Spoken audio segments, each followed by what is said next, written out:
Los vamos a poner a grabar. Bueno, primero que nada, recuerden algo bien importante.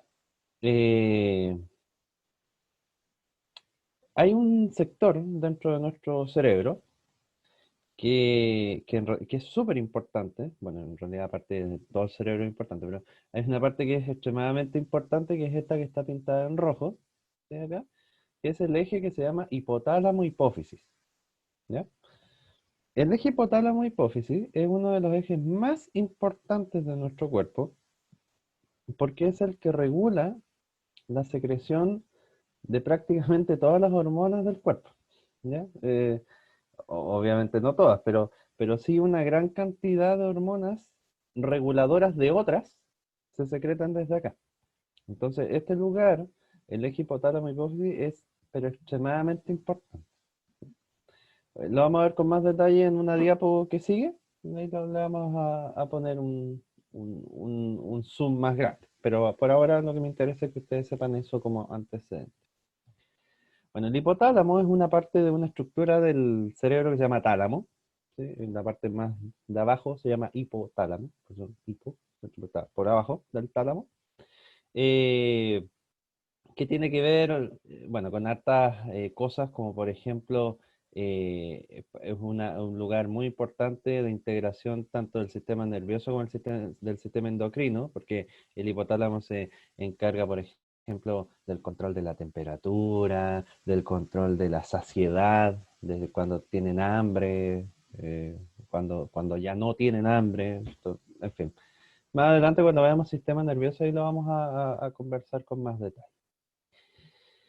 Y por otro lado tenemos la hipófisis, que en algún momento de la vida se llamó pituitaria, ¿sí? Ese es el otro nombre que también tuvo, pero ahora se llama hipófisis, en donde nosotros tenemos, bueno, acá salen dos divisiones, pero en realidad son tres.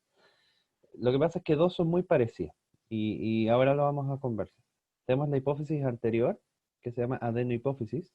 Hay una hipófisis entre medio aquí que se llama hipófisis media, eh, y una hipófisis posterior, que es la neurohipófisis. Lo interesante es que cada una de estas hipófisis, la adeno, la neuro y la media, ¿sí? Tiene un comportamiento distinto, ¿ya? Vale decir, funcionan de manera distinta, ¿sí? Y por tanto, como funcionan de manera distinta, secretan hormonas distintas. Eso es lo otro interesante que también tiene, ¿ya? Mira, vamos a verlo con más detalle en el siguiente dibujo. Esto es lo que, un dibujo clásico, ¿cierto? De la estructura del hipotálamo, que es esta parte de arriba, y esta cosa completa, ¿cierto? Que es la hipófisis. Y yo les había dicho que la hipófisis generalmente la dividen en dos, pero en realidad son tres partes. Lo que pasa es que ahí hay una confusión, porque es cierto que existen tres partes, pero dos de ellas funcionan igual. Entonces, por eso muchas veces las fusionan y dicen, no, la hipófisis tiene dos partes. Claro, anatómicamente no, tiene tres, pero funcionalmente tiene dos, porque dos partes funcionan igual. Y ahora se los voy a explicar. Entonces, anatómicamente tenemos tres partes. La hipófisis anterior o adenohipófisis, que en realidad ese es el nombre correcto, adenohipófisis. La hipófisis posterior, o también llamada neurohipófisis, que es el nombre correcto, y una parte aquí entre medio, que es la hipófisis media. Pero la adenohipófisis y la hipófisis media funcionan igual. Entonces, funcionalmente, adeno y media son, funcionalmente hablando, son una sola. La neurohipófisis es distinta. Y ahora se los voy a explicar por qué. Mira, en realidad la razón es embriológica, vale decir, del desarrollo, ¿sí? Cuando nosotros nos estábamos formando en la guata de nuestra madre. ¿Qué pasa?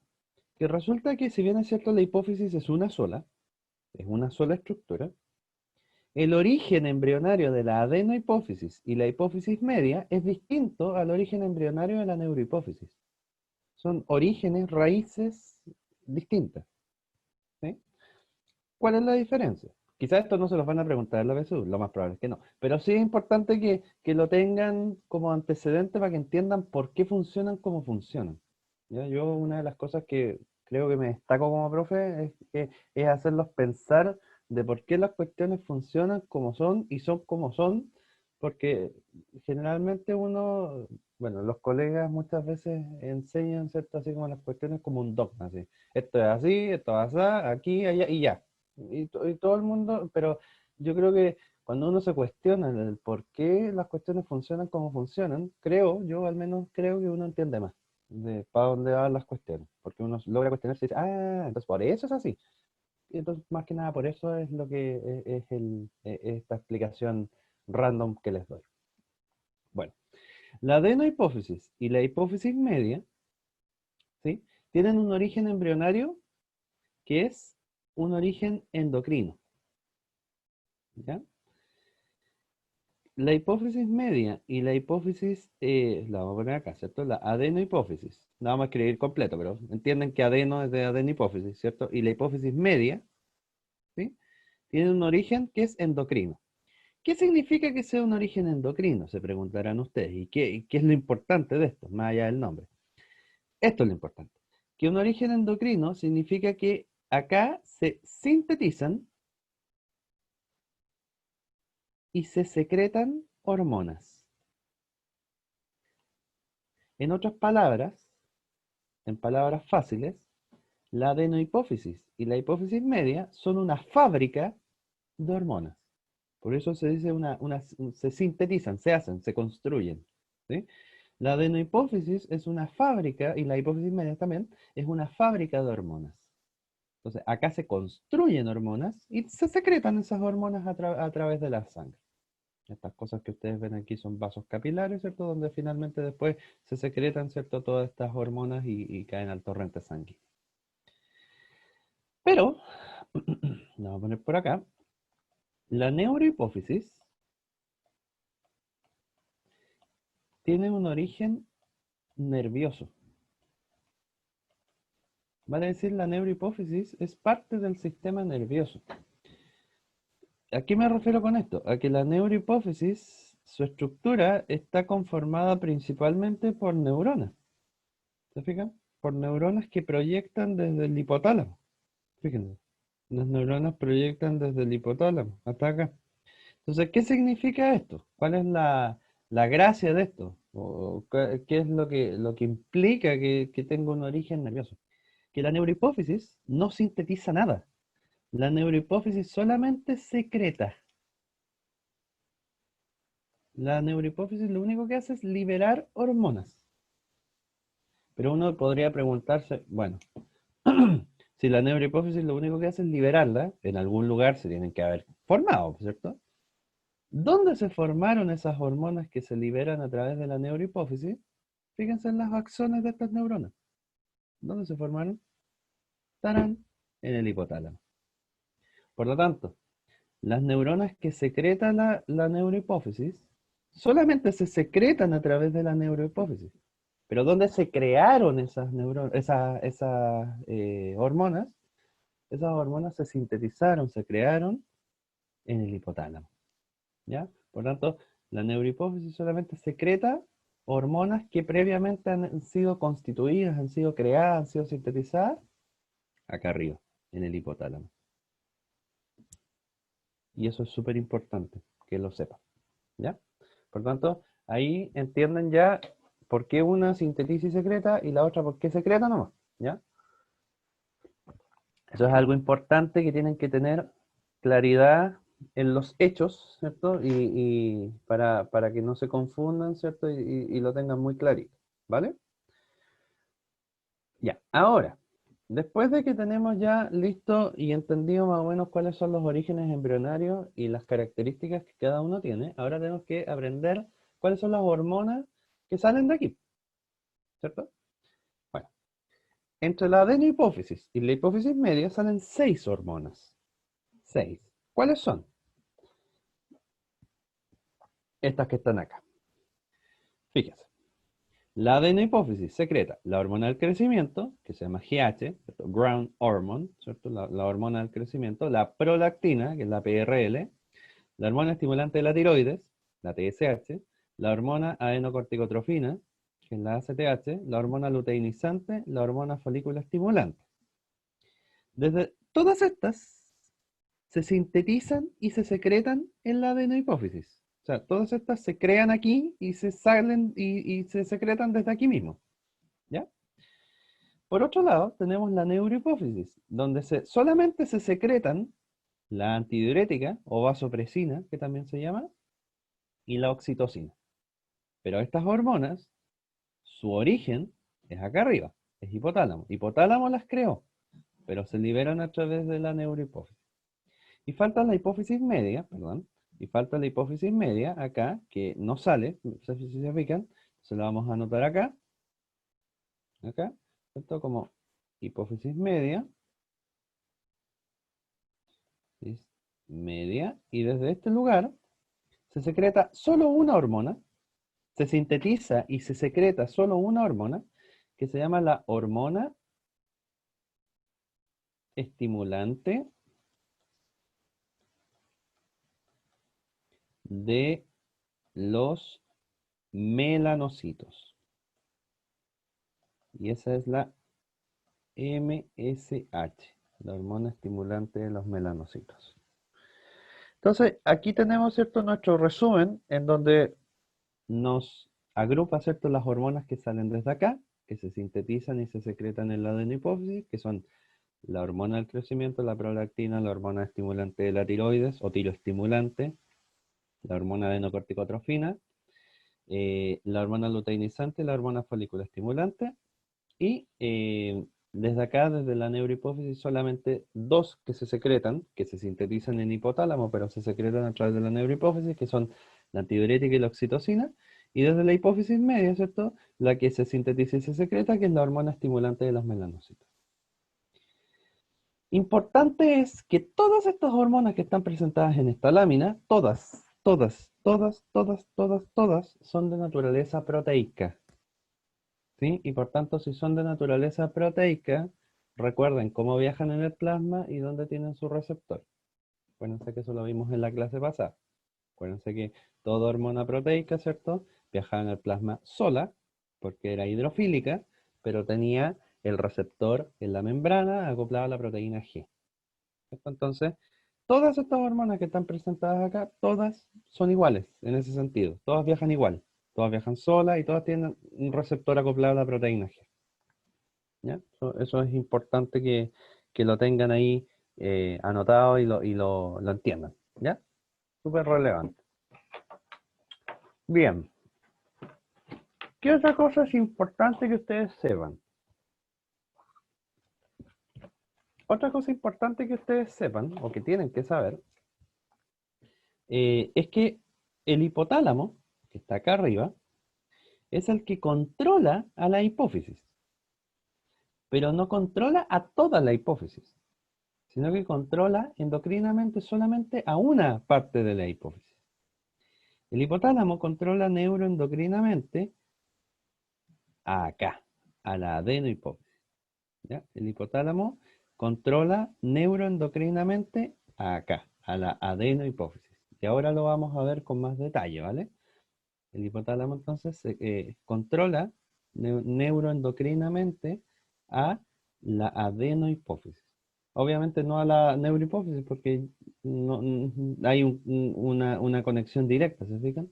Pero a través de la adenohipófisis no, pues, no hay conexión directa, ¿se fijan? Por eso hay que controlarlo de esta manera, neuroendocrinamente. El hipotálamo genera algunas hormonas que controlan a la adenohipófisis para que libere o no libere ciertas hormonas. Y ahora lo vamos a ver con más detalle. Otra cosa importante que tienen que saber son los nombres, ¿ya?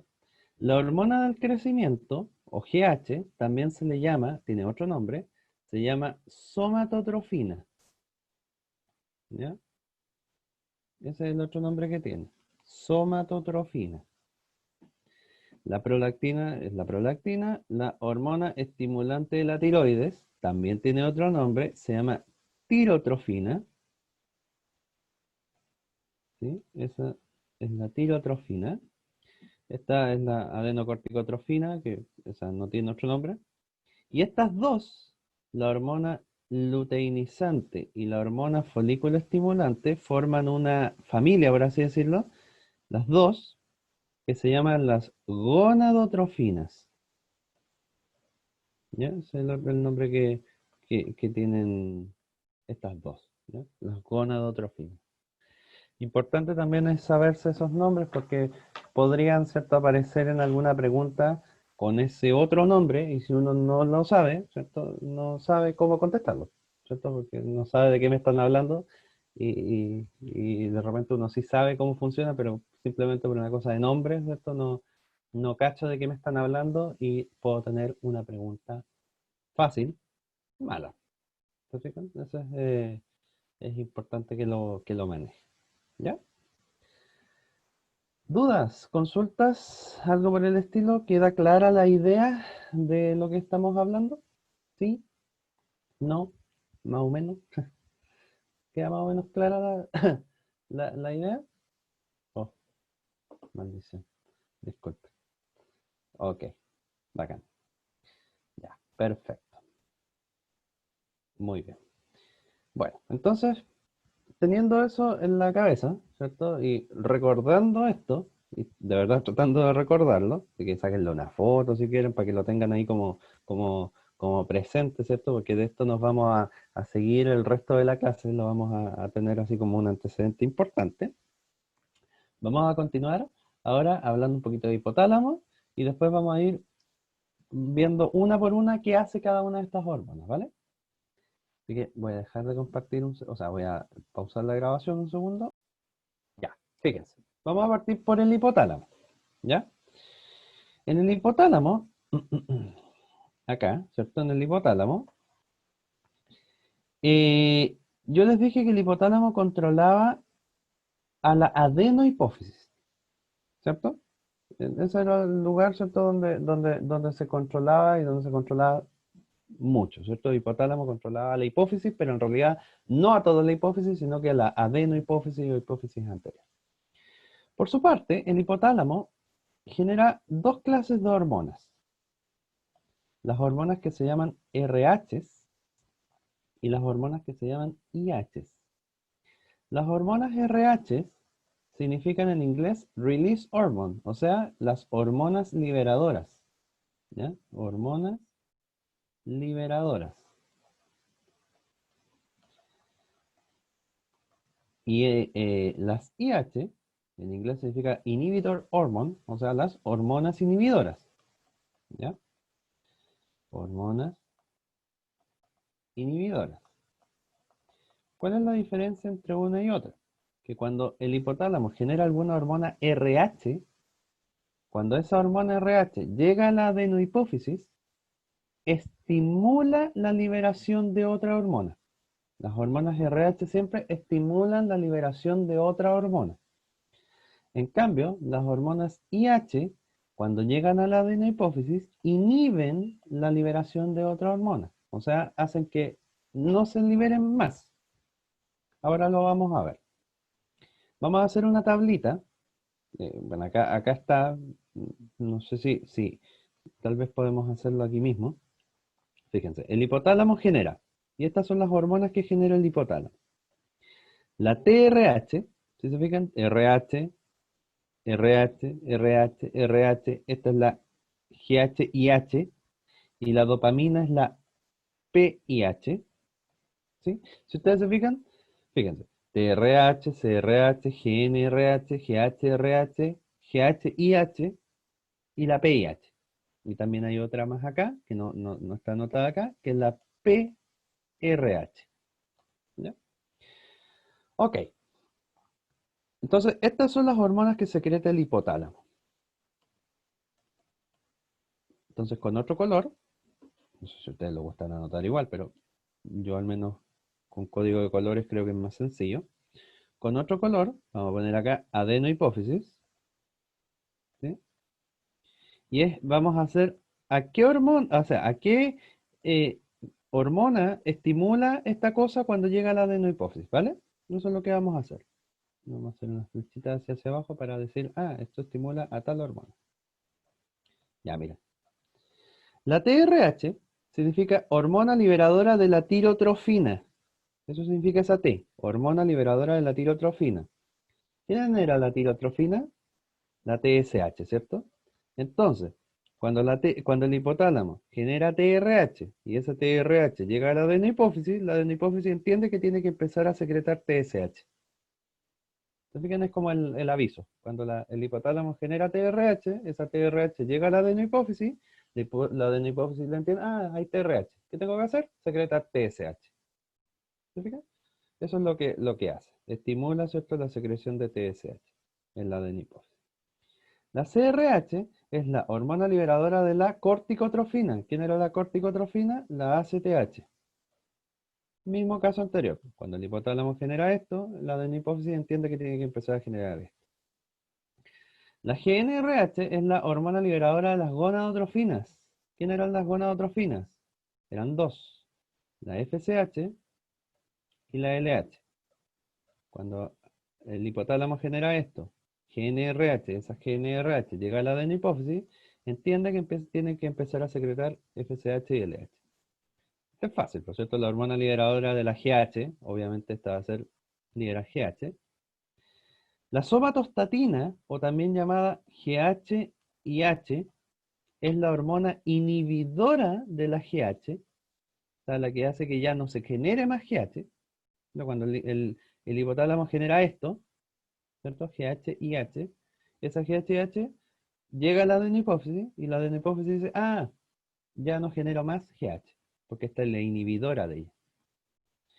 La dopamina, o también llamada, ¿cierto?, PIH, o hormona inhibidora de la prolactina, ¿cierto?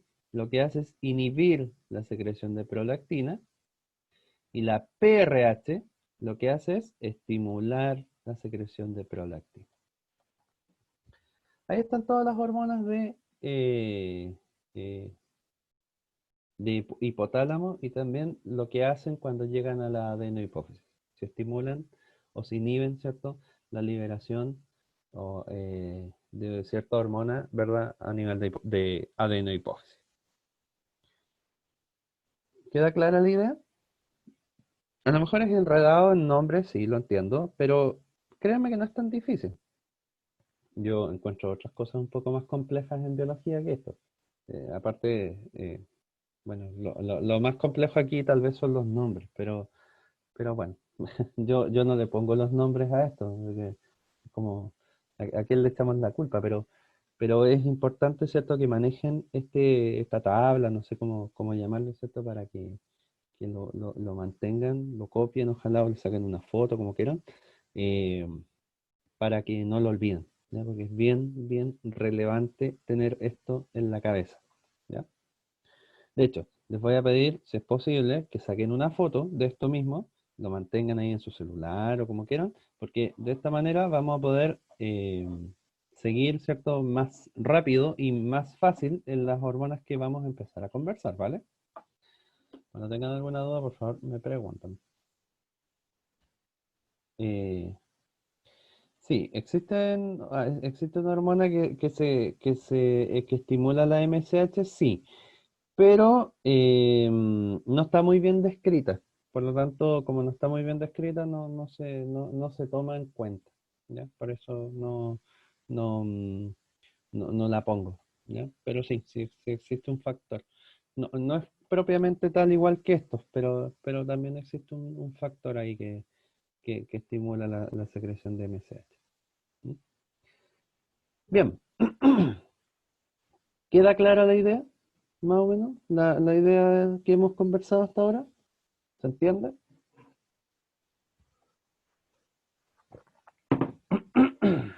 Ok, ya, muy bien.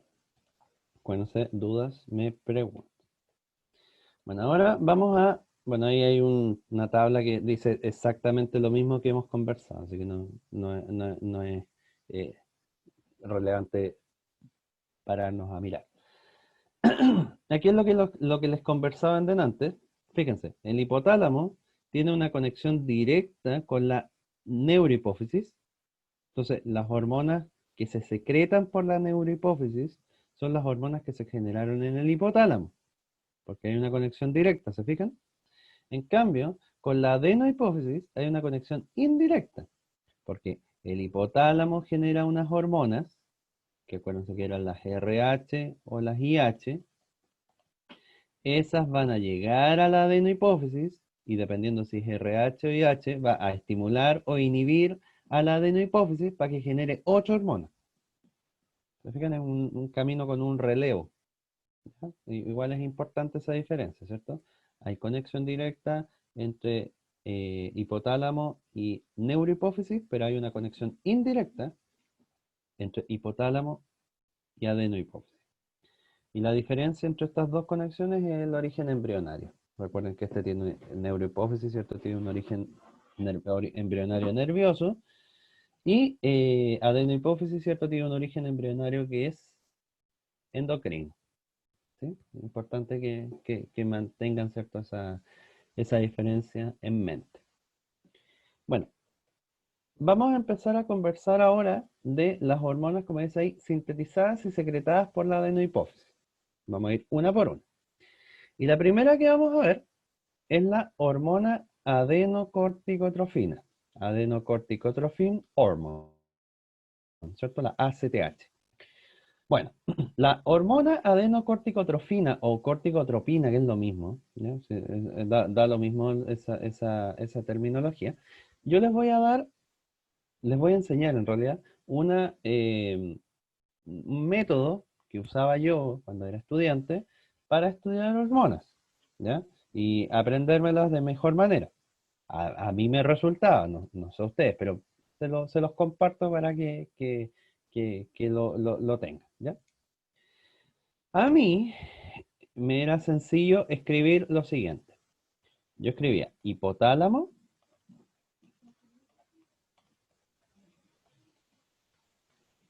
adenohipófisis. Bueno, después ya uno no escribe todo, pues, pero ahora que le estoy ¿cierto? Enseñando, lo vamos a hacer correcto. Órgano blanco, órgano blanco. O sea, ¿para dónde va? A eso me refiero. Entonces, vamos a hacerlo de la siguiente manera. Y ojalá lo puedan seguir de esta manera ustedes también para que quede más claro, ¿cierto? Y puedan entenderlo y digan, ah, no es tan difícil como pensaba. ¿Sí? Mira, vamos a hablar de la adenocorticotrofina como primera hormona. El hipotálamo, cuando yo quiero secretar adenocorticotrofina, el hipotálamo me genera CRH, ¿cierto?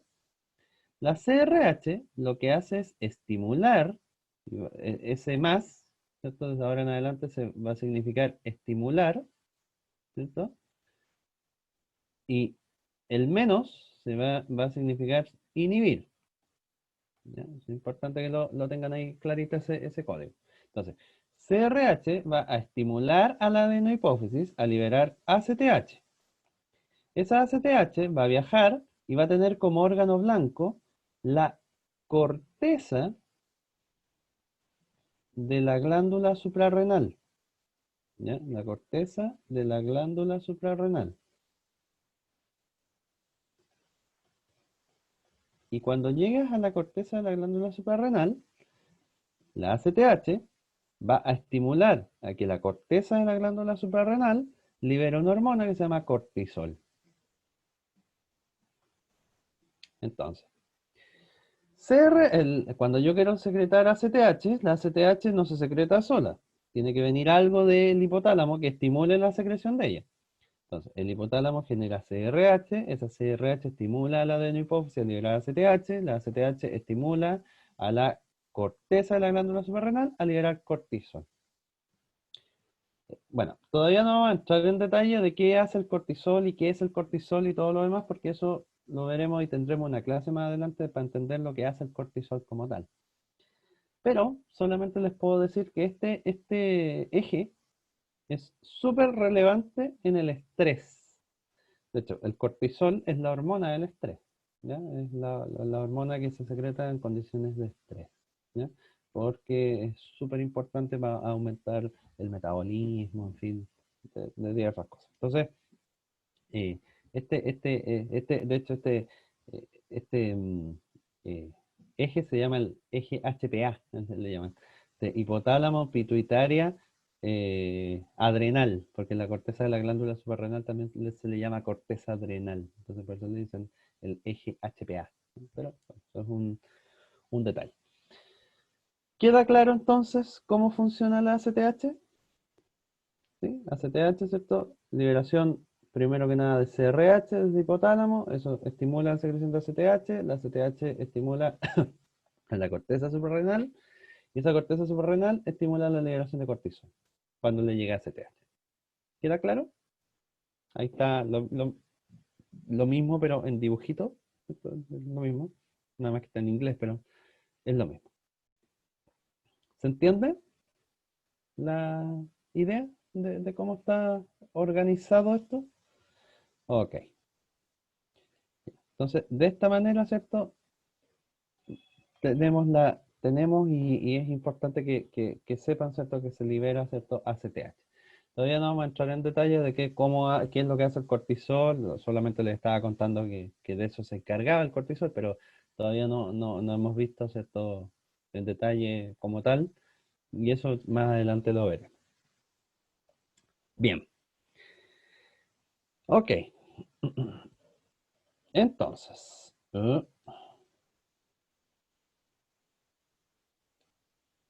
No, la aldosterona es otra hormona. Eso después cuando veamos glándula suprarrenal, ahí lo vamos a darnos cuenta que es esa otra hormona. ¿Mm? Bien, ya, tenemos clarito entonces qué es lo que hace la ACTH. Vamos con otra. Esta hormona que está acá, que en realidad suena y se ve muy enredado, en realidad no es tanto porque la vamos a tratar de hacer igual que como lo estábamos haciendo antes, ¿ya? Vamos a hablar ahora de la hormona del crecimiento, ¿sí? La GH. Acuérdense que también se llamaba somatotrofina. Ese es el otro nombre que tiene. Somatotrofina. ¿Sí? No olviden esos otros nombres. ¿Ya? Bueno, en realidad este esquema trata de hacer lo mismo que estábamos haciendo antes, pero si quieren y si gustan, a lo mejor es más sencillo escribirlo nosotros, ¿cierto? Y de la misma manera en que lo habíamos hecho antes. Así que lo vamos a hacer aquí chiquitito al lado. De igual manera, como ya saben, ¿cierto? Cada vez que estudien hormonas, escriban hipotálamo, vamos a escribir cortito ahora, ¿cierto? Adenohipófisis y órgano blanco. Órgano blanco. Ya. Si la adenohipófisis quiere generar GH, alguien la tiene que estimular. Y ese alguien es la hormona que se llama GHRH, que sale desde el hipotálamo. Entonces, el hipotálamo genera GHRH, esa GHRH estimula la adenohipófisis a generar GH. Esa GH, uno podría decir, es la hormona del crecimiento. Entonces, como es la hormona del crecimiento, debería actuar, ¿cierto? En mis músculos, debería actuar ¿cuánto se llama? En mis huesos, en fin, ¿cierto? Para hacerme crecer. Pero resulta que la hormona del crecimiento no hace crecer a nadie. Vale decir, la hormona del crecimiento no actúa ahí, sino que la hormona del crecimiento tiene como órgano blanco el hígado, ¿ya? El hígado. ¿Y por qué el hígado? ¿Qué rayos tiene que ver el hígado en todo el proceso de crecimiento? Bueno, resulta que en el hígado, cuando la GH llega hasta acá, hasta el hígado, si se fijan, ¿cierto? La GH llega hasta acá, hasta esta estructura que es el hígado. En el hígado, la GH estimula la secreción de unas cosas que se llaman somatomedinas, o también llamadas IGFs. ¿Sí? Somatomedinas, o también llamadas IGFs. ¿Qué significa IGF? Significa factor de crecimiento insulínico. Insulinic Growth Factor. Factores de crecimiento insulínico. ¿Sí? O somatomedinas, que es lo mismo. Hay de dos tipos. Factores de crecimiento insulínico de tipo 1 y factores de crecimiento insulínico de tipo 2. Ya no voy a entrar en detalles cuál es la diferencia entre el 1 y el 2, pero sí que sepan, ¿cierto? Que hay de dos tipos, ¿ya? Somatomedinas de tipo 1 y de tipo 2 o IGF de tipo 1 y tipo 2. Entonces, resumimos. El hipotálamo genera GHRH Esa GHRH estimula a la adeno, ¿cierto? Adeno hipófisis a liberar GH. Esa GH estimula al hígado a generar somatomedinas. Somatomedinas de tipo 1 y somatomedinas de tipo 2 o factores de crecimiento insulínico de tipo 1 o de tipo 2 o IGF de tipo 1 de tipo 2, da lo mismo. Estos IGFs, estas cosas, son los que actúan finalmente a nivel de hueso, ¿cierto? A nivel de músculo, ¿cierto? Estimulando el crecimiento, ¿ya? eh, los IGF. Esos son los que estimulan finalmente el crecimiento de huesos, de tejido cartilaginoso, de músculo, en fin, ¿ya? Entonces, finalmente, cuando usted creció, claro, necesitaba la adenohipófisis, o sea, necesitaba la, obvio, o sea, necesitaba la GH, ¿cierto? Para poder estimular la secreción de IGFs, que eran finalmente los que estimulaban y estimularon, ¿cierto?, su crecimiento, ¿ya? Y usted aumentó de tamaño. Pues, si usted se mira en fotos de cuando usted era más guagua, ¿cierto? Usted no mide lo mismo de cuando era más guagua. A lo mejor no será tan alto y ya, ok, pero de igual manera creció, ¿sí? Y ese crecimiento es básicamente por acción, ¿cierto? De la GH que estimuló la secreción, ¿cierto? De estas somatomedinas o IGFs, ¿ya?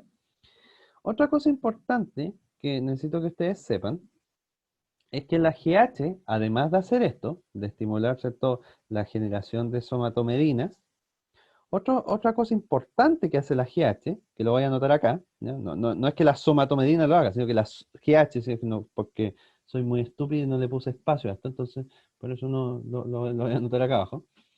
Otra cosa importante que hace la GH es estimular la glicemia. Vale decir, aumentar la glicemia, vale decir que aumenta la cantidad de glucosa en la sangre. ¿Por qué? Porque el crecer, que las células se empiecen a dividir, necesita energía. ¿Y de dónde sacan la energía de las células? De la glucosa. Entonces, yo necesito, ¿cierto?, aumentar la glicemia en la sangre para que las células tengan comida y se puedan dividir. ¿Se fijan? Entonces, la GH, como aumenta la glicemia, es una hormona hiperglicemiante. ¿Ya? Es una hormona hiperglicemiante. Es una hormona que aumenta, ¿cierto?, la glicemia. Es una hormona hiperglicemiante. ¿Por qué? Porque de esa manera, ¿cierto? Habiendo más glucosa en la sangre, las células tienen más comida, ¿cierto? Y se pueden dividir más rápido. ¿Se fijan? Entonces, eso también hace, y es importante que ustedes manejen, que tengan ahí importante. Pues claro, o sea, no directa como tal con la diabetes, pero sí tiene relación. Sí, porque aunque en la diabetes falla otra hormona, que es la insulina, pero sí tiene relación, ¿ya?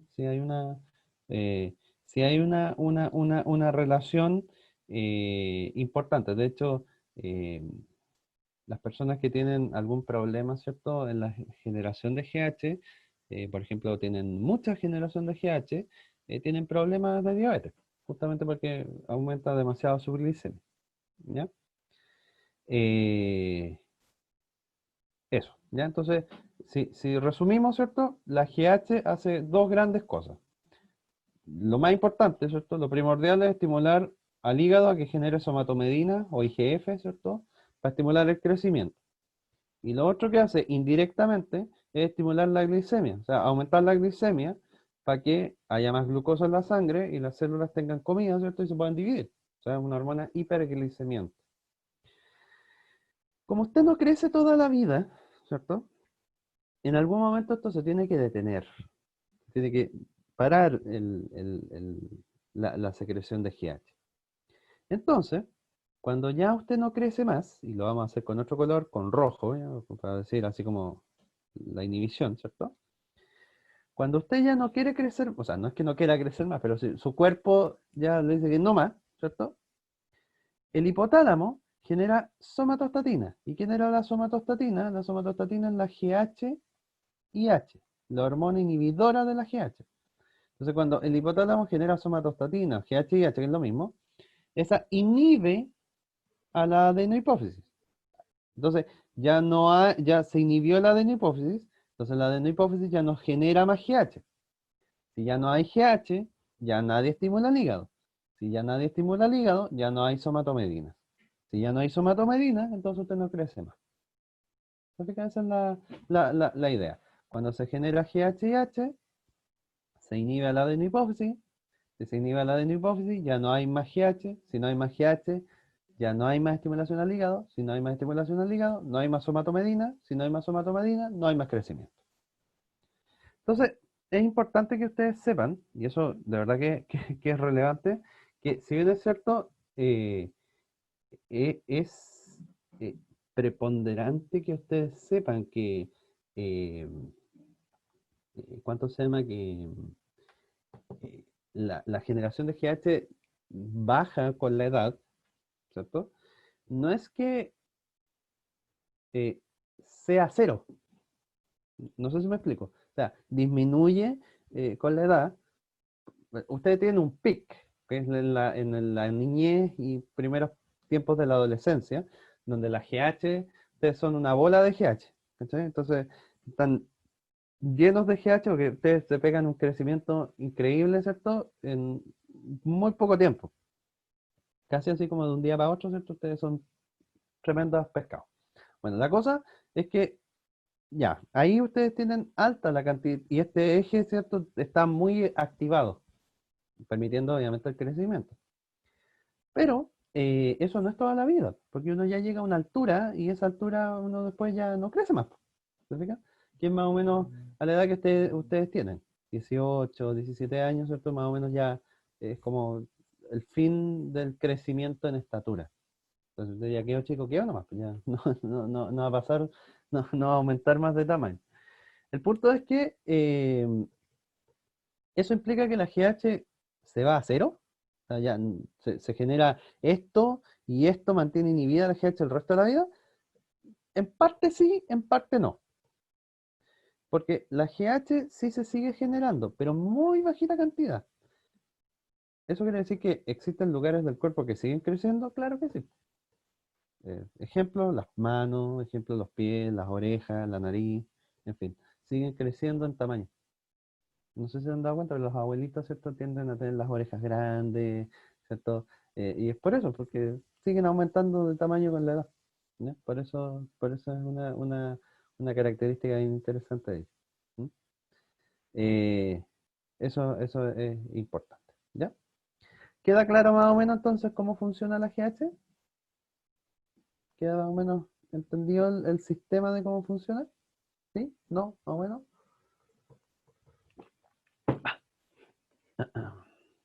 Tomando tecito. Ya, bacán, excelente. Bueno, ahora vamos a ver qué es lo que pasa si por alguna razón falla la GH, o sea, se desregula, fallan los feedback que explicamos la semana pasada. Si por alguna razón fallan los feedback, a usted le pueden dar dos enfermedades, en realidad tres, ¿ya? Usted puede tener una alta generación de GH o puede tener una baja secreción de GH. Entonces, eso lo vamos a decir en bonito. Cuando usted tiene una alta secreción de una hormona, da lo mismo si es la GH o no, sino que usted tiene una alta secreción de una hormona cualquiera, en este caso es la GH, usted va a decir, yo tengo una hipersecreción. Y cuando usted tiene una baja secreción, usted tiene una hiposecreción. En este caso, vamos a hablar de la GH. ¿Qué pasa cuando usted tiene una hipersecreción de GH? Lo lógico de pensar es que usted va a crecer, y mucho, ¿cierto? Efectivamente, cuando usted tiene una hipersecreción de GH, usted puede tener dos problemas. Puede tener gigantismo o puede tener acromegalia. Los dos se dan por un aumento en la secreción de GH, una hipersecreción de GH. Pero ¿cuál es la diferencia? La diferencia es que a usted le da gigantismo cuando su hipersecreción de GH es en la niñez. Y a usted le da acromegalia cuando la hipersecreción de GH es en la adultez. Entonces, gigantismo es en niños, acromegalia es en adultos. Hipersecreción de GH. Evidentemente también la gente que tiene ya sea gigantismo o acromegalia, aparte de crecer un montón, eh, tiene problemas de diabetes, porque como es hace aumentar, ¿cierto?, la glicemia, generalmente tienden a tener diabetes, ¿cierto? Aparte de ser tremendas personas, ¿cierto?, de 2 metros o más, ¿cierto? Muchísimo más. Entonces, y si ustedes se fijan, ¿cierto? En el caso de la acromegalia, también la parte de la cara les crece mucho. ¿Se fijan? Les crece un montón la estructura craneana, ¿sí? Eh, Aumenta el tamaño de la oreja, de la nariz, de la cara en general. También, obviamente, del cuerpo, pero es bien notorio en la cara, ¿ya? Entonces, gigantismo y acromegalia, gigantismo en niños, acromegalia en adultos, hipersecreción de GH. Y cuando usted tiene una hiposecreción de GH, o sea, una baja secreción de la hormona del crecimiento, usted tiene enanismo. Pero ese enanismo es un enanismo que aquí me falta, sí, siempre digo que lo voy a anotar y nunca lo anoto, que es el enanismo hipofisiario. Cuando usted tiene hiposecreción de GH, a usted le da un tipo de enanismo que se llama el enanismo hipofisiario. Y usted dirá, ¿por qué un tipo, que existen más tipos de enanismo? Sí. Hay un enanismo que se llama acondroplasia. Y la acondroplasia es un enanismo genético, ¿ya? Y eso lo vamos a ver más adelante cuando veamos genética, ¿ya? Entonces, el enanismo hipofisiario, ¿cierto?, es lo que te da cuando existe una hiposecreción de GH. Esa es la enfermedad que ocurre cuando existe una baja, ¿cierto?, secreción de esta hormona, que es la hormona del crecimiento. ¿Queda claro la diferencia entre uno y otro? No se van a confundir entre gigantismo y acromegalia, típica pregunta que todo el mundo se confunde. ¿Queda más o menos clara la idea de cuál es cuál? Para que lo anoten y no lo olviden, ¿vale? Ok. Ok. Veamos. Bien, sigamos. Vamos con otra hormona, que es la prolactina. La prolactina es una hormona, como dice ahí, que lo que hace, o la función principal que cumple la prolactina, es estimular la producción, y eso por favor subrayenlo, de la leche, ¿ya? En las glándulas mamarias. La producción, o sea, que se construya, que se fabrique la leche, ¿ya? La leche, todo esto se produce desde el plasma sanguíneo, ¿ya? De ahí se genera, ¿cierto?, la producción de leche. Por eso tiene anticuerpos y cosas por el estilo, ¿ya? Bien, como ustedes saben, ya les he explicado, ¿cierto? Hipotálamo, ¿cierto? Hipotálamo, adenohipófisis, órgano blanco. Igual que siempre, ¿cierto? Yo sé que la adenohipófisis quiere generar prolactina, pero para que eso se genere, alguien le tiene que estimular, y ese alguien es la PRH, que estimula, ¿cierto?, a la adenohipófisis a liberar prolactina. Esa prolactina tiene como órgano blanco la glándula mamaria, ¿cierto? La glándula mamaria. Y esa glándula mamaria, ¿qué va a estimular? Estimula la producción de leche. ¿Sí? Producción de leche. Bien. ¿Existen más factores estimuladores de la prolactina? Sí. El primero y más importante es el embarazo, específicamente por una hormona del embarazo que es el estrógeno. Bueno, en realidad una hormona femenina, que es el estrógeno. Por ejemplo, el amamantamiento también estimula, ¿cierto? La succión que genera el bebé también estimula que se genere más prolactina a través de feedback positivo, como les había explicado el otro día, ¿cierto? El amamantamiento es súper relevante para producir prolactina. El sueño también es importante. Dormir para las mamás es muy importante porque el sueño les estimula la producción de prolactina. Los agentes estresores también estimulan la producción de prolactina. Y otras hormonas como la TRH, que no tienen que ver con esta hormona específica, pero también estimulan la producción de prolactina. Esas cosas que están ahí no me interesan. Y por otro lado tenemos factores inhibidores. El factor inhibidor más importante es la PIH, que es la dopamina, ¿cierto? La dopamina, PIH, dopamina, ¿cierto? Eh, Esas cosas no me interesan. Otras hormonas, como la somatostatina, como la GH y H, también estimulan, ¿cierto? O sea, también inhiben a la prolactina, la somatostatina. Y la misma prolactina por feedback negativo, vale decir, hay mucha prolactina y por feedback negativo, ¿cierto? Se estimula que ya no se siga produciendo. ¿No? A eso se refiere con feedback negativo. Bueno, algo bien importante es que además de saberse, ¿cierto?, quién estimula y quién inhibe, ¿cierto?, la producción de prolactina, y aparte de saber qué es lo que hace la prolactina, en realidad la prolactina hace tres grandes cosas. La principal y más importante es esta, estimular la producción de leche en las glándulas mamarias. Pero estas dos otras funciones también son como un anexo a lo que viene, a lo que produce la prolactina. También la prolactina estimula el desarrollo de las glándulas mamarias durante el embarazo. ¿Ya? Cuando, no sé si han visto alguna vez una mujer, ¿cierto?, embarazada, a las mujeres, ¿cierto?, les crecen los pechos por cuando están, ni siquiera han dado a luz todavía, sino que están en embarazo. Y cómo crecen? Bueno, porque la prolactina estimula su crecimiento, porque estimula el desarrollo como tal de las glándulas mamarias para empezar a producir leche. Y en tercer lugar, y esto es bien importante, es que inhibe la ovulación de la mujer. De hecho, la OMS, ¿cierto?, la Organización Mundial de la Salud, reconoce que el amamantamiento maternal, ¿cierto?, es un método anticonceptivo natural, ¿sí? Porque inhibe la ovulación de la mujer. Cuando la prolactina está alta en la mujer, eh, hace que se inhiba la ovulación, ¿ya? De hecho, como se inhibe la ovulación, tampoco les llega la regla. De hecho, la prolactina genera un proceso que se llama la amenorrea de la lactancia, ¿ya? La amenorrea de la lactancia. Eh, a las mujeres mientras dan leche no les llega la regla, pues eso es una amenorrea. Y tiene mucho sentido porque si la leche se produce desde la sangre, ¿cierto? Desde el plasma sanguíneo, botarla a través de la regla no tiene sentido, porque quedaría sin comida para la guagua. Si te fijas, es como, está bien pensado el sistema, es como lógico, ¿no?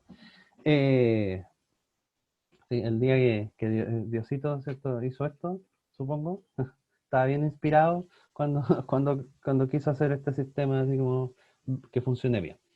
Bueno, la cosa es que, como cualquier método anticonceptivo natural, no está libre de fallos, de hecho es súper poco efectivo, ¿cierto? Dentro de los sinfín de otros métodos anticonceptivos que son extremadamente mucho más seguros, ¿verdad? Eh, pero de que inhibe la ovulación de la mujer, lo hace, es así, pero el punto es lo siguiente, que todas las mujeres son distintas, todas. Entonces todas tienen ciclos distintos. Si yo, por ejemplo, estuviera en un curso y preguntara, entre comillas, una pregunta denunciable, ¿cierto? Porque hoy día todo es denunciable. ¿No? Si yo les preguntara así como, eh, que me dijeran cuándo están con su ciclo, ¿cierto? Todas tendrían una respuesta distinta, porque todas tendrían un ciclo distinto, y todas, pero todas son mujeres. Entonces, ¿qué pasa? Que esto también funciona individual para cada mujer. Hay mujeres que se les inhibe la ovulación por prácticamente toda ¿cuánto se llama? Por el tiempo que están amamantando. Y hay mujeres que no, que se les inhibe súper poco tiempo. Lo malo es que no hay cómo saberlo, porque cuando las mujeres ovulan no generan ningún síntoma. O sea, aumenta la LH y todo, ya, ok, pero eso yo no lo veo, no sé, pues no me sube la temperatura, no sé, no me dan espasmo, no, pues yo no, como yo, entre comillas, en la ignorancia, porque yo soy hombre, pero yo como mujer no siento que estoy ovulando. No se ve, no se siente, ¿cierto? No hay una manifestación, ¿cierto?, física que uno podría, estoy volando. ¿Ya? Si no es por los calendarios y cosas por el estilo, ¿cierto? En realidad como que no se toma mucho en cuenta. Bueno, el punto es el siguiente, que si, y esto es un poco cruel, pero es importante que lo tengan ahí, y esto es como un cagüín biológico, un chiste biológico que siempre tiro yo cuando conversamos de esto, pero para que lo tengan ahí como presente. Como inhibe la ovulación de la mujer, pero cada mujer es distinta, ¿cierto? Pueden haber mujeres que su inhibición de ovulación sea muy corta, pero como las mujeres no tienen cómo saberlo, ¿cierto? No lo pueden observar. El punto es que si toman, una pareja, ¿cierto? Toma este método anticonceptivo como el único, ¿cierto? Y no se protegen con otro método anticonceptivo, puede pasar que generen relaciones sexuales con la idea de que la mujer no está ovulando, pero sí lo está haciendo, sin saber, y vuelva a quedar embarazada. Entonces, imagínense eso, imagínense estar recién con una guagua de, ¿qué? Un par de meses, menos incluso, y ya otra vez estar embarazada. ¿Se fijan? Es raro y es complejo. Imagínense todo el gasto de plata. Bueno, lo interesante es que ustedes conocen los hermanos que se llevan por un año. Bueno, esta es la razón. Esa es es la razón de por qué existen personas que se llevan por un año con otra, con su hermano. ¿Eh? Esa la razón. ¿Sí? Porque, bueno, los papás no tuvieron la precaución, confiaron en el método anticonceptivo y, bueno, la verdad las cosas que no sirvió mucho. Así que esa es la razón. ¿Mm? Bueno, entonces, si algún día, ¿cierto? eh, quieren ser padres, ¿cierto? Bueno, tengan cuidado, ¿cierto? Porque existen métodos anticonceptivos mejores que este, ¿ya? Para que no cometan ese mismo error y tengan hermanos que se llevan por un año. Bien, ¿alguna duda con respecto a la prolactina? ¿Quedó más o menos clara la idea de cómo funciona? ¿Y qué es lo que hace? ¿Sí? Ok, perfecto. Bien, ahora vamos a pasar a las hormonas secretadas por la hipófisis media, ¿ya? Si ustedes se fijan, me faltó, por ejemplo, hablar de la TSH, que la vamos a hablar, pero la vamos a hablar después, porque esa merece como un capítulo aparte. Me faltó hablar, por ejemplo, de la FSH y de la LH, y ustedes se preguntan, ¿por qué no la habló? Porque esas hormonas las vamos a hablar cuando hablemos de ciclos reproductores, hablemos de, ¿cuánto se llama? De aparato reproductor femenino y aparato reproductor masculino. Ahí los vamos a hablar con más detalle. ¿Ya? Entonces los vamos a dejar así como en stand-by. ¿Mm? Bien, ahora vamos a hablar de las hormonas secretadas por la hipófisis media. ¿Ya? Y eso no es PRL, sino que es la MSH, ¿cierto? La hormona estimulante de los melanocitos, la MSH. Bueno, la MSH lo que hace, como dice ahí, estimula, lo vamos a hacer con un dibujo, ¿cierto? La MSH lo que hace es estimular a unas células que se llaman melanocitos. ¿Qué hacen? ¿Dónde están de partida los melanocitos? Los melanocitos están en la piel. ¿Y qué hacen los melanocitos cuando se estimulan con la MSH? Lo que hacen los melanocitos es liberar melanina. ¿Y qué es la melanina? La melanina es lo que te da el pigmento de tu piel, ¿ya? La pigmentación de la piel, el color de la piel, ¿ya? Si usted se quiere broncear de manera biológica, usted estimule a la MSH harto y haga negro, ¿ya? Así, casi como carbón, porque va a estimular a los melanocitos que generen mucha melanina y esa melanina va a estimular, ¿cierto?, que a usted se le oscurezca la piel, ¿verdad? Las personas que son más morenas, ¿verdad?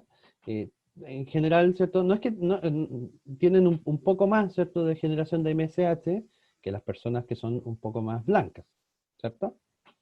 Pregunta, ¿qué enfermedad ocurre cuando la MSH no funciona?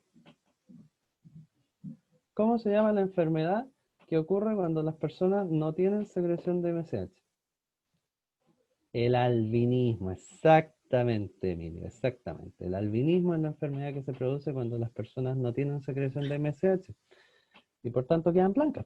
¿Se fijan, no? Que no se pigmentan. Por eso tienen el pelo blanco, las cejas blancas, la piel extremadamente blanca. ¿Se fijan? Porque no es que no tengan melanocitos, sí tienen. El punto es que nadie los estimula. Y por eso no generan melanina. Bueno, depende también del albinismo, ¿eh? Hay albinismos que afectan a la MSH, otros albinismos que afectan a la melanina. Vale decir, tienen MSH, tienen melanocitos, pero los melanocitos no generan bien la melanina. Y por tanto no pigmentan la piel, el pelo y lo que sea. Entonces depende del albinismo. Pero efectivamente, justamente cuando la MSH está disminuida, ¿cierto? Una de las enfermedades que ocurre es albinismo. Pregunta. Y pregunta para todos, para que lo piensen. Porque de eso se trata esto. Si finalmente aprenderse nombres y funcionamientos por aprenderse en realidad como que no tiene mucho sentido. Pregunta. Cuando ustedes van a la playa o a una piscina, ¿cierto? Y se asolean y se ponen ahí guatita al sol o espalda al sol, si es que les gusta, a mí me carga, pero a lo mejor a ustedes les puede gustar. ¿Por qué no se pone negro? ¿Por qué no se broncea? ¿Tendrá algo que ver esto? Mi pregunta es esa. ¿Tendrá algo que ver este mecanismo, esto que estoy mostrando acá, con respecto a lo que uno hace en el verano, de broncearse? ¿Es que les gusta hacerlo? Esa es mi pregunta. ¿Creen ustedes que tendrá algo que ver este mecanismo que les estoy mostrando? ¿O, o será otra cosa la que genera que uno se broncee y se ponga color bonito? ¿Qué creen ustedes? Escucho o leo opiniones. ¿Qué creen ustedes con respecto a mi pregunta?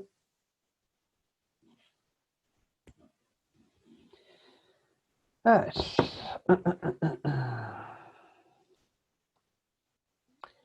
No, no es otra cosa. Es justamente esto mismo. ¿Ya? Fíjese. Usted puede estimular a los melanocitos de manera normal con la MSH. ¿Sí? Con la MSH usted estimula de manera normal. Pero si usted se echa de guata al sol o de espalda al sol, el sol, ¿cierto? Como vamos a dibujarlo así, yo no sé dibujar, pero el sol, ustedes saben que genera radiación. Y esa radiación se llama radiación UV. Y esa radiación UV, en realidad debería haber hecho la flecha para el otro lado, la radiación UV, por así decirlo, le pega a los melanocitos. Y por así decirlo, esos melanocitos lo que hacen cuando la radiación UV del sol les pega o les llega, les incide, es que hacen que generen melanina, pero de manera eh, súbita, vale decir, obligándolos a generar melanina. Por así decirlo, eh, golpeándolos a que generen melanina con radiación UV. Entonces, claro, yo me echo al sol, ¿cierto? Y me quemo, y claro, genero melanina y genero pigmentación. Y punto. Y uno queda de color, ¿cierto? Tostado y bonito, bacán. Pero el punto es que hacer mucho esto, ¿cierto? Incidir demasiado a los melanocitos con radiación UV, exacto, es para eso, para allá iba Macarena. Exactamente. Incidir demasiado con radiación UV a los melanocitos, la radiación UV es una radiación extremadamente fuerte, con mucha energía. Entonces, ¿qué puede hacer?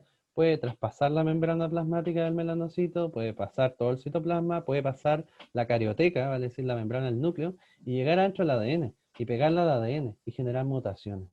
Y al generar mutaciones, generar alteraciones en el ciclo celular, y por tanto, como generar alteraciones en el ciclo celular, generar cáncer. ¿Qué cáncer? Cáncer de piel. ¿Se fijan? Entonces, por eso es malo asolearse, tanto. ¿Se fijan? En realidad solearse. Tampoco es la idea no salir a la calle, ¿cierto? Salir así como todo tapado, pero sí es importante, ¿cierto? El cuidado que hay que tener con respecto a la piel, ¿ya? Sobre todo ustedes que son chicos todavía, ¿ya? Porque no es la idea, ¿cierto? Echarse a perder la piel y generar cáncer, ¿cierto? Para el resto de la vida, sobre todo cuando son tan chicos, ¿ya? Así que ojo con eso de los melanocitos, ¿cierto? Porque eso es lo que hace la luz UV y por eso usted se pone negrito cuando va a la playa o lo que sea, ¿cierto? Porque los melanocitos usted los está, por así decirlo, estrujando con UV para que generen melanina. Y claro, uno se ve re bonito, bronceado y todo lo demás, pero no de manera natural, ¿cierto? Que la manera natural es de esta manera. Y si usted es del color que es así, ¿no? Usted puede forzar a cambiar su color, obvio, sí, con esta manera. Pero el punto es, ¿cierto? El problema, ¿cierto? Que puede venir posterior, ¿sí? Que es generar cáncer. ¿Sí? Entonces, para evitarlo, no lo haga. O hágalo con cuidado. ¿Sí? Bien. Ok.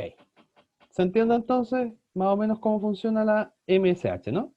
Cómo funciona, ¿cierto? En producir, ¿cierto? El efecto de pigmentación de piel generando melanina. Ahora vamos a pasar a las hormonas secretadas por la neurohipófisis.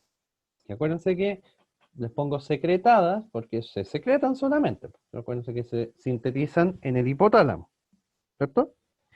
La primera que vamos a ver es la hormona antidiurética, o también llamada vasopresina o ADH. Antidiuretic hormone, o vasopresina, o hormona antidiurética, o ADH, como ustedes quieran llamar. Bueno, la ADH es una hormona bien interesante y bien entretenida, porque la ADH, si ustedes se fijan, dice antidiurética, y ese nombre a mí me dice mucho. Y vasopresina, y ese nombre también a mí me dice mucho. Antidiurética, diurético, un diurético es una cuestión, es hacer pichí. Entonces, eso es la diuresis, ¿cierto? Hacer pipí. Cuando los abuelitos, ¿cierto? No tienen retención de líquido y les dice tome diurético. ¿Para qué? Para que hagan pichí, ¿cierto? Porque no pueden. Bueno, en el caso de esto es antidiurético, o sea, no hacer pipí. Entonces, para acordarnos más o menos, más sencillo, ¿cierto? La hormona antidiurética es la hormona no pipí o la hormona antipipí, ¿sí? Es la hormona que impide que uno haga pipí. Y vasopresina significa vaso de vaso sanguíneo y presina de presión, que lo que hace es hacerle presión a los vasos sanguíneos para que aumente la presión sanguínea, apretar los vasos sanguíneos para que aumente la presión. Por eso se llama vasopresina. Entonces, ¿qué es lo que hace la hormona antidiurética? La hormona antidiurética lo principal que hace es incrementar la retención de agua en el cuerpo. O sea, evita que el agua de mi cuerpo se vaya de mí. Y el principal lugar por donde se va el agua de mi cuerpo es a través de la orina, ¿cierto? Entonces, si yo evito orinar, eh, hago que el agua de mi cuerpo no se vaya, se quede conmigo. ¿Se fija? Por ejemplo, ¿en qué momentos debería secretarse hormona antidiurética? Cuando hay poca agua en su cuerpo. Por ejemplo, cuando usted come, no sé, cuestiones con mucha sal. Cuando usted come cuestiones con mucha sal, por concentración y por osmosis, la sal o sea, el agua se tiende a ir de su cuerpo. Entonces, de esa manera, la hormona antidiurética se secreta y hace que esa agua no se vaya, sino que se quede en ti.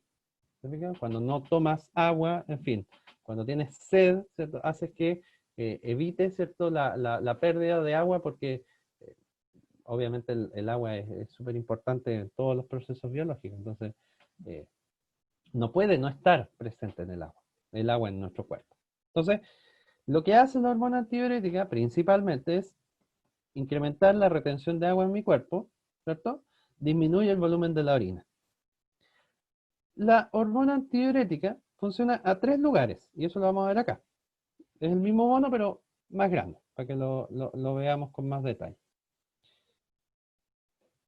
Claro, cuando tú estimulas la ADH, haces que tu orina sea más concentrada, porque le quitas el agua. Entonces hace que la orina se vuelva más concentrada. Y sea más amarilla y todo lo demás, ¿ya? Bueno, cuando tú secretas ADH, ¿cierto? Desde la adenohipófisis, o sea, perdón, desde la neurohipófisis, ¿cierto? Esa ADH tiene como 3 targets. O sea, ¿para dónde va? El lugar más importante es a los riñones, específicamente a la unidad funcional, que son los nefrones, ¿cierto? ¿Y qué hace ahí? Retain more water, o sea, retiene la mayoría de agua, eh, generando, ¿cierto?, que no se vaya a través de la orina. Decrease urine output, o sea, disminuye la salida por la orina. ¿Ya? Entonces, esto quiere decir que la ADH lo que hace es estimular a que el agua, ¿cierto?, que estaba presente en la orina, no se vaya a través de la orina y se quede conmigo en mi cuerpo. ¿Ya? Entonces, lo que hace es disminuir la diuresis. O sea, disminuir que yo haga pichí, ¿cierto? Disminuir la diuresis. ¿Sí? Otra cosa donde actúa el ADH en las glándulas sudorípadas. ¿Sí?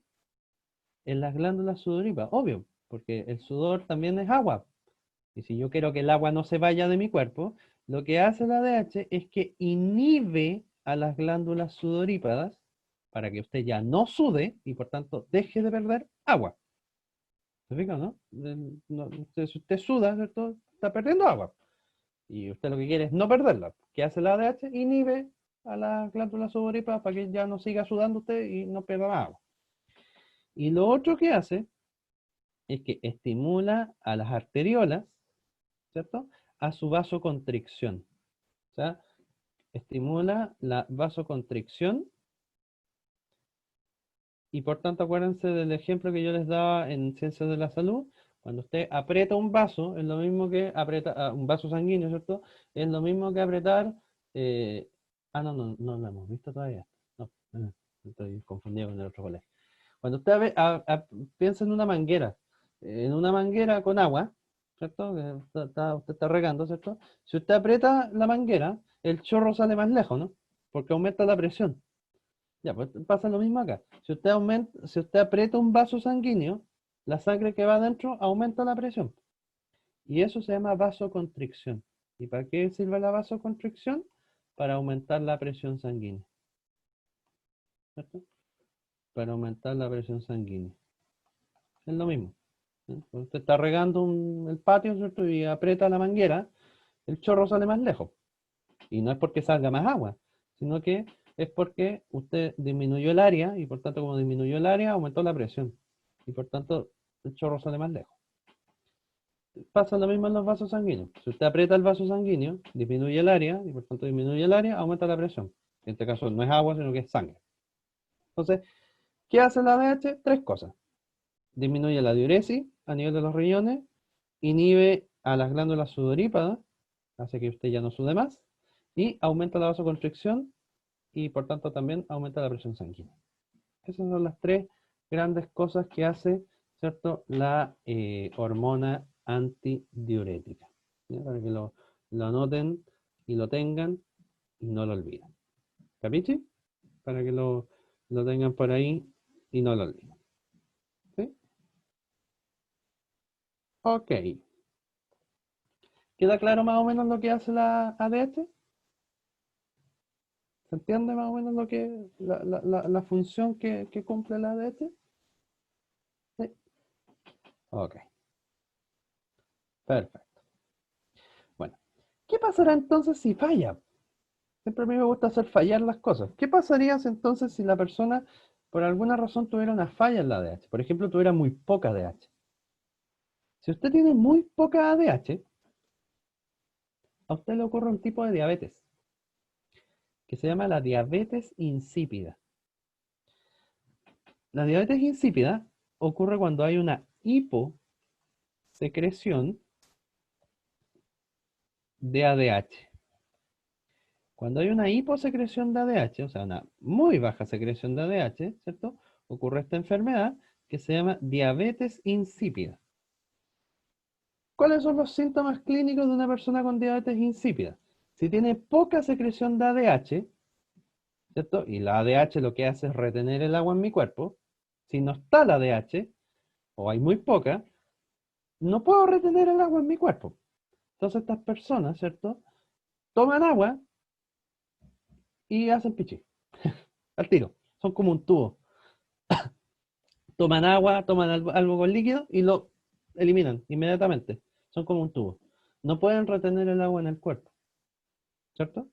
Por lo tanto, estas personas con diabetes insípida sufren de poliuria y polidipsia. ¿Qué significa poliuria? Poliuria, hacer mucho pipí. Eso es poliuria. A cada rato van al baño, porque cada vez que toman agua, ¿cierto? Les dan ganas de ir al baño, porque no, como nada se retiene, ¿cierto? Todo se bota. Entonces, como se bota, ¿cierto? Poliuria. Y también les da polidipsia. Tienen mucha sed. Obvio, porque a cada rato, ¿cierto? Todo lo que tomaron, todo lo botaron. Nada lo retuvieron. Por tanto, tienen polidipsia. Poliuria y polidipsia, ¿cierto? Son las principales características de una persona que tiene diabetes insípida, ¿sí? Aparte de tener una orina extremadamente diluida, porque es prácticamente pura agua lo que botan, ¿cierto? Que versus una orina normal, ¿cierto? Tiene una orina extremadamente diluida y, bueno, una calidad de vida compleja, ¿cierto? Porque, no sé, pues una persona con diabetes insípida no le podéis pedir que corra, pues se deshidrata, suda y capaz se muera. No puede, pues. Parece que no puede hacer educación física y cosas por el estilo. Lo cual no es tan malo, ¿eh? Pero bueno, en condiciones, ¿cierto? Normales, claramente la calidad de vida disminuye mucho. ¿Sí? Entonces, la gente que tiene hiposecreción de ADH, ¿cierto? Le da esta enfermedad que se llama diabetes insípida.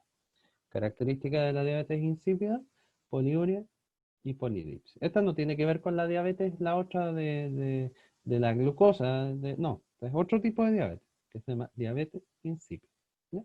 Donde no hay retención de agua en el cuerpo. ¿Queda claro? Más o menos la idea de cómo funciona este mecanismo. ¿Se entiende? ¿Qué es lo que pasa cuando una persona tiene diabetes insípida? ¿Sí? ¿Se entiende más o menos la idea?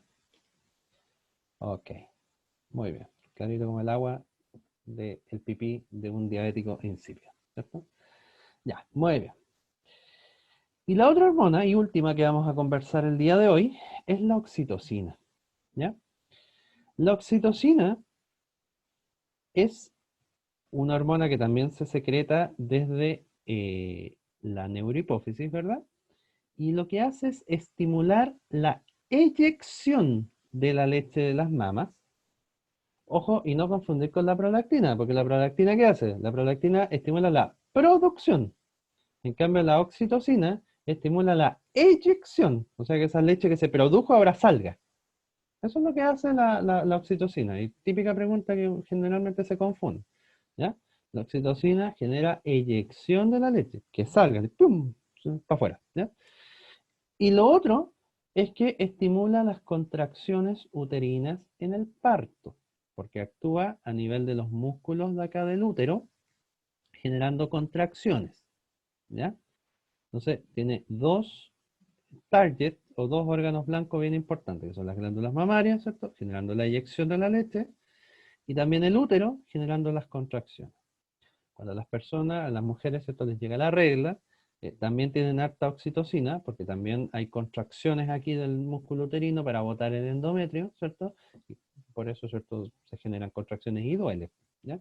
Así que para eso, por eso es importante que lo mantengan ahí clarito y no lo olviden, ¿ya? Entonces, esa es la otra gran función que cumple, ¿cierto?, esta hormona. ¿Mm?